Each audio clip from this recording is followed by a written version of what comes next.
A woman who falsely claimed to the Washington Post that Roy Moore, the Republican U.S. Senate candidate in Alabama, impregnated her as a teenager, appears to work with an organization that uses deceptive tactics to secretly record conversations in an effort to embarrass its targets. In a series of interviews over 2 weeks, the woman shared a dramatic story about an alleged UAL relationship with Moore in 1992 that led to an abortion when she was 15. During the interviews, she repeatedly pressed Post reporters to give their opinions on the effects that her claims could have on Moore's candidacy if she went public. The Post did not publish an article based on her unsubstantiated account.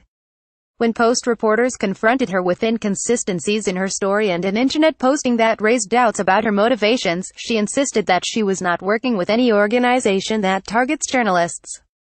But on Monday morning, Post reporters saw her walking into the New York offices of Project Veritas, an organization that targets the main news media and left-leaning groups. The organization sets up undercover stings that involve using false cover stories and covert video recordings meant to expose what the group says is media bias. James O'Keefe, the Project Veritas founder who was convicted of a misdemeanor in 2010 for using a fake identity to enter a federal building during a previous sting, declined to answer questions about the woman outside the organization's offices on Monday morning shortly after the woman walked inside. "I am not doing an interview right now, so I'm not going to say a word," O'Keefe said. In a follow-up interview, O'Keefe declined to answer repeated questions about whether the woman was employed at Project Veritas. He also did not respond when asked if he was working with Moore, former White House advisor and Moore supporter Stephen K. Bannon, or Republican strategists. The group's efforts illustrate the lengths to which activists have gone to try to discredit media outlets for reporting on allegations from multiple women that Moore pursued them when they were teenagers and he was in his early 30s. Moore has denied that he did anything improper. A spokesman for Moore's campaign did not respond to a message seeking comment. The woman who approached Post reporters, Jamie T. Phillips, did not respond to calls to her cell phone later Monday. Her car remained in the Project Veritas parking lot for more than an hour. The Post positioned video reporters outside the group's office in Mamaroneck, NY, after determining that Phillips lives in Stamford, Connecticut, and realizing that the two locations were just 16 miles apart. 2 reporters followed her from her home as she drove to the office. After Phillips was observed entering the Project Veritas office, the Post made the unusual decision to report her previous off-the-record comments. "We always honor off-the-record agreements when they are entered into in good faith," said Martin Barron, the Post's executive editor. But this so-called off-the-record conversation was the essence of a scheme to deceive and embarrass us. The intent by Project Veritas clearly was to publicize the conversation if we fell for the trap. Because of our customary journalistic rigor, we weren't fooled, and we can't honor an off-the-record agreement that was solicited in maliciously bad faith. Phillips's arrival at the Project Veritas office capped a weeks-long effort that began only hours after the Post published an article on November 9 that included allegations that Moore once initiated a UAL encounter with a 14-year-old named Lee Korfman. Post reporter Beth Reinhard, who co-wrote the article about Korfman, received a cryptic email early the next morning. "Roy Moore in Alabama. I might know something, but I need to keep myself safe. How do we do this?" The apparent tipster wrote under an account with the name Lindsay James. The email's subject line was "Roy Moore in Al." The sender's email address included Roll Tide, the rallying cry of the University of Alabama's sports teams, which are nicknamed the Crimson Tide. Reinhard sent an email asking if the person was willing to talk off the record. "Not sure if I trust the phone," came the reply. "Can we just stick to email? I need to be confident that you can protect me before I will tell all," the person wrote in a subsequent email. "I have stuff I've been hiding for a long time, but maybe it should stay that way." The tipster's email came amid counterattacks by Moore supporters aimed at the Post and its reporters.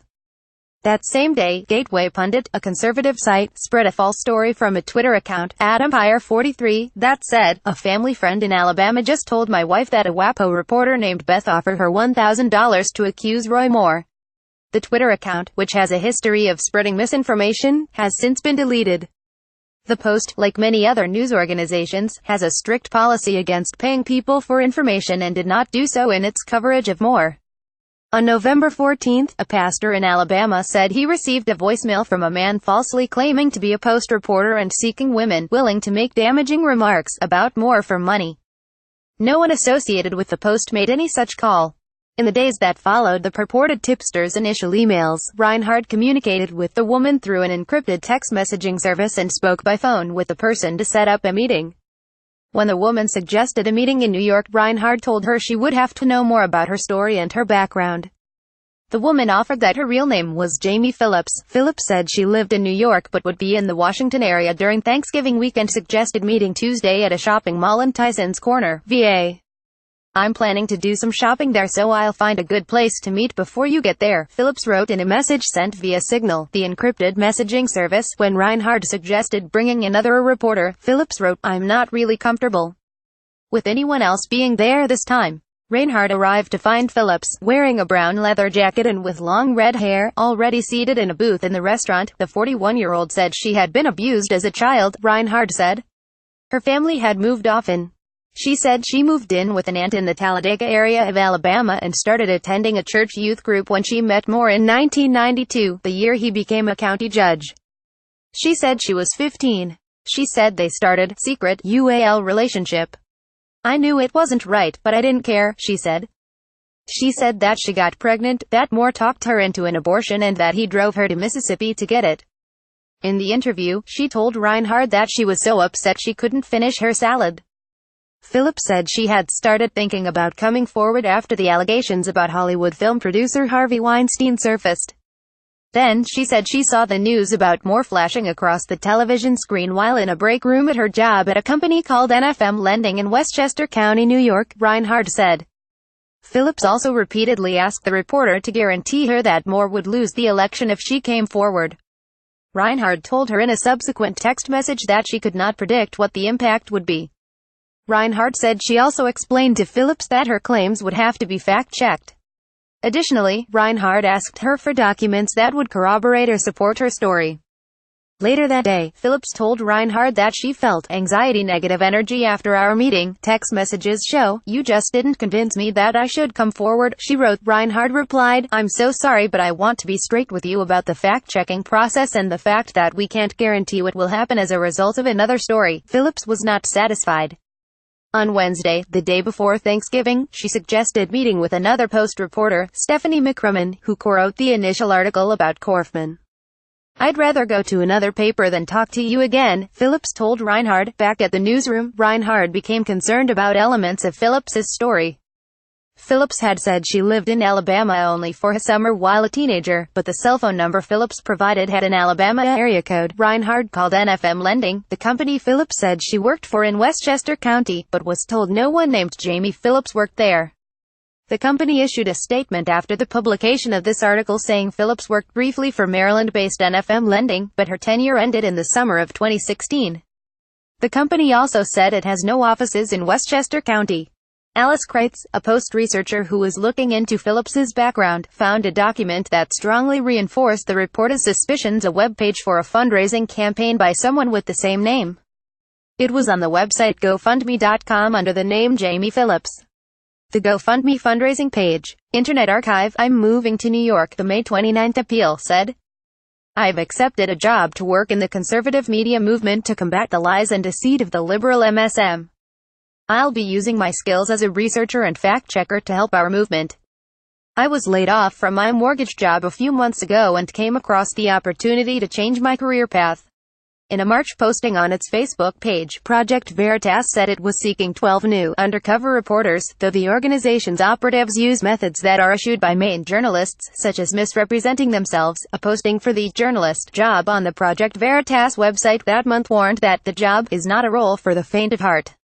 The job's listed goal, to adopt an alias persona, gain access to an identified person of interest and persuade that person to reveal information.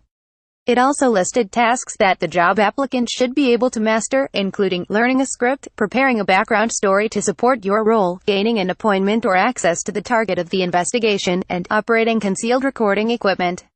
Project Veritas, founded in 2010, is a tax-exempt charity that says its mission is to investigate and expose corruption, dishonesty, self-dealing, waste, fraud and other misconduct. It raised $4.8 million and employed 38 people in 2016, according to its public tax filing. It also had 92 volunteers. O'Keefe's criminal record has caused the charity problems in some states. Mississippi and Utah stripped the group of a license to raise money in those states because it failed to disclose O'Keefe's conviction on state applications, records show. Also working at Veritas is former television producer Robert J. Alderman, who was sentenced to 6 months in jail in 2010 after he was accused of trying to blackmail late-night host David Letterman. Alderman was with O'Keefe outside the Project Veritas offices Monday as a reporter tried to ask about Phillips's role with the organization. Because Jamie Phillips is a relatively common name, it wasn't a certainty that the GoFundMe page that Kreitz found was created by the same woman who approached the Post. But there was another telling detail, in addition to the name. One of 2 donations listed on the page was from a person whose name matched her daughter's, according to public records. McCrummon agreed to meet Phillips that afternoon. Phillips suggested meeting somewhere in Alexandria, Virginia, saying she was shopping in the area.